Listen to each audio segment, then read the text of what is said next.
Now let's start with the relationship already. पहले schedule schedule को देखते हुए हम ग्राफ बनाएंगे, बट यहाँ पर डायरेक्टली बेटा एवरेज कॉस्ट और मार्जिनल कॉस्ट गिवन है, तो इन दोनों को बेटा टोटल कॉस्ट में से ही एस्टिमेट करा जाता है। तो let's take total cost first, then we can estimate these two automatically. तो बेटा शेड्यूल मैं यहाँ बना रहा हूँ, क्वांटिटी 0 1 2 3 4 and 5.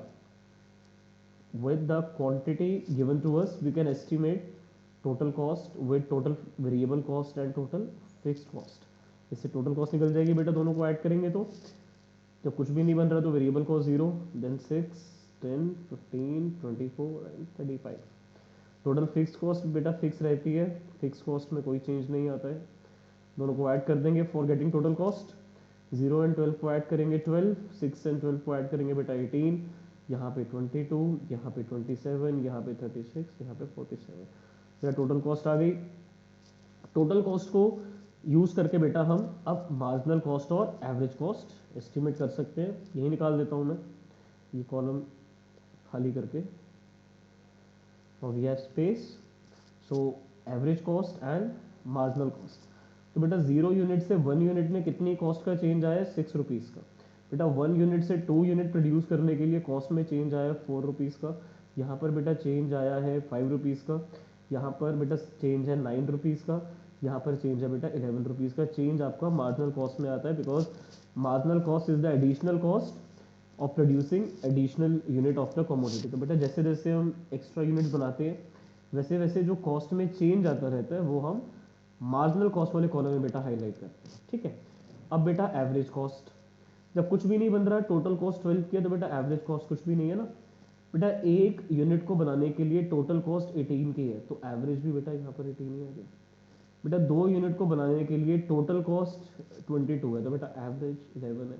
फिर बेटा 27 की कॉस्ट है 3 यूनिट्स को मैन्युफैक्चर करने के लिए, तो 9 रुपीज़ बेटा यहाँ पर यूनिट हो जाएगी। 4 यूनिट्स की कॉस्ट है, 4 यूनिट्स पे 36 रुपीज़ की कॉस्ट है बेटा, तो पर यूनिट 9 रुपीज़। 5 यूनिट्स पे बेटा 47 है, तो बेटा एक यूनिट पे 1.40। ठीक है।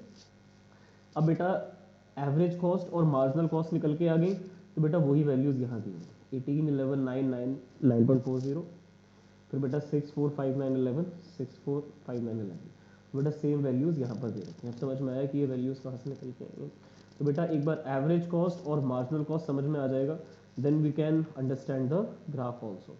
सो if you want to take screenshot about the days of the schedule, how did we derive the schedule, you can take screenshot of the same, how did we get to this schedule. It's only because of total cost that we can estimate the value for average cost and marginal cost. मतलब TC निकाले बिना आप ये नहीं निकाल सकते। Now I believe everyone has taken screenshot, और जिन बच्चों को पहले ही पता है कि ये दोनों चीज़ें टोटल कॉस्ट में से आती हैं, उनके लिए तो बहुत बढ़िया बात है। अब बेटा एवरेज कॉस्ट और मार्जिनल कॉस्ट का शेड्यूल बन गया। डेफिनेशन दोनों की बताइए आपको। बेटा एवरेज कॉस्ट होती है पर आउटपुट कितनी आपकी कॉस्ट है। बेटा 2 यूनिट्स को बनाने की एवरेज कॉस्ट 11 रुपये है, तो बेटा टोटल कॉस्ट कितनी रही होगी? 22 रुपीज़। बेटा 22 रुपीज़ अगर 2 यूनिट्स की कॉस्ट है, तो पर यूनिट तभी तो 11 रुपीज़ निकल के आई है। तो वो बेटा पर यूनिट होती है कि total cost per unit produce, कि पर यूनिट पे, पर सिंगल यूनिट, जितने मर्जी यूनिट बना लो, एक यूनिट पे उस लेवल पे कितनी कॉस्ट आ रही है, वो एवरेज कॉस्ट में हाईलाइट करा जाता है बेटा। देन बेटा मार्जिनल कॉस्ट होती है एडिशनल कॉस्ट, जब हम एडिशनल यूनिट्स को मैन्युफैक्चर करते हैं। जैसे जैसे आप ज़्यादा प्रोड्यूस करते हो, वैसे वैसे टोटल कॉस्ट बढ़ती है, और जो वो चेंज होता है वो मार्जिनल कॉस्ट में बेटा हम हाईलाइट करते हैं। ठीक है। नाउ बेटा जैसे जैसे क्वांटिटी इंक्रीज हो रही है, वैसे वैसे एवरेज कॉस्ट आपकी रिड्यूस हो रही है, फिर बाद में बढ़नी शुरू हुई है। बेटा जितना ज़्यादा प्रोड्यूस करेंगे उतनी एवरेज कॉस्ट कम आती रहेगी, हमारे लिए उतना ही अच्छा है। तो बेटा एवरेज कॉस्ट 18 से स्टार्ट हो रही है, मार्जिनल कॉस्ट 6 से स्टार्ट हो रही है। तो बेटा जो ऊपर से स्टार्ट हो रही है वो तो एवरेज कॉस्ट है, और जो बेटा ये ऑरेंज लाइन है ये वाली आपकी मार्जिनल कॉस्ट है। ठीक है।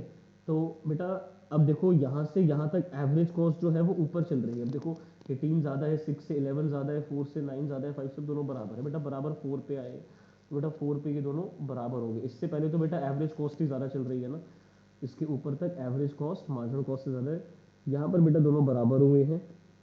इसके बाद बेटा AC कम हो गया, MC ज़्यादा हो गया 11, है ना। तो बेटा इस पॉइंट के बाद MC आपका ऊपर है, AC आपका नीचे हो गया है ना, देखो ब्लू लाइन नीचे होगी, ऑरेंज लाइन ऊपर होगी। तो बेटा 3 स्टेजेस आ गई फिर से। AC MC से जब ज़्यादा है तब वो गिर रहा है, फॉल कर रहा है। ये ब्लू लाइन देखो ना नीचे आ रही है, देखो 18 11 9 कम हुआ ना जब ज़्यादा है ये, तो बेटा इन तीनों लेवल पे ये ज़्यादा है, तब तक ये डिक्रीज कर रहा है बेटा।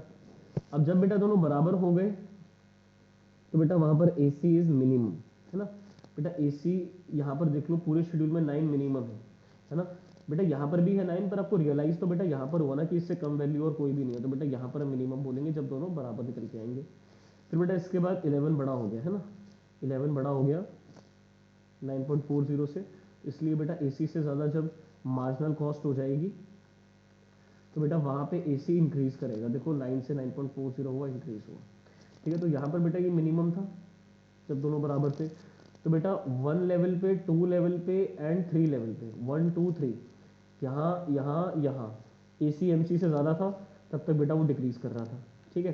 फिर जब बेटा 4 लेवल पे हम आए, 4 लेवल पे क्या हुआ, दोनों बराबर हो गए, वहाँ पे ये ब्लू लाइन का ये मिनिमम पॉइंट है बेटा, ठीक है। फिर बेटा इसके बाद क्या हुआ, 5 लेवल पे MC ऊपर चला गया है ना, 5 लेवल पे MC बड़ा हो गया, 11 बड़ा हो गया 9.40 से, तो बेटा इस चीज़ की वजह से AC इंक्रीज करने लग गया, 9.40 हो गया फ्रॉम 9, AC इंक्रीज हो गया।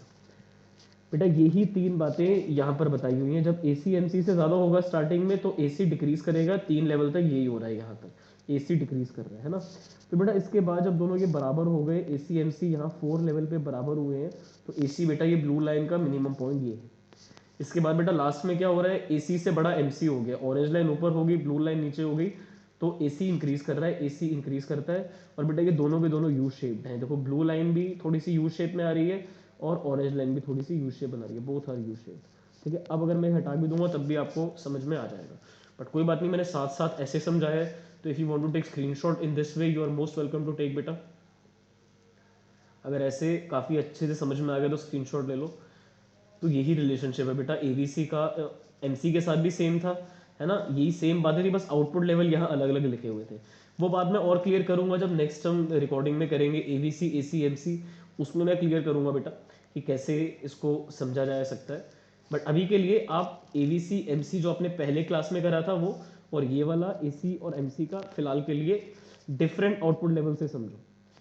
1 2 3 पे AC MC से ज़्यादा है, तब तक वो कम हो रहा है, दोनों बराबर हुए, AC मिनिमम हुआ, जब MC ज़्यादा हुआ तो AC इंक्रीज करने लग गया। I will stop the recording now.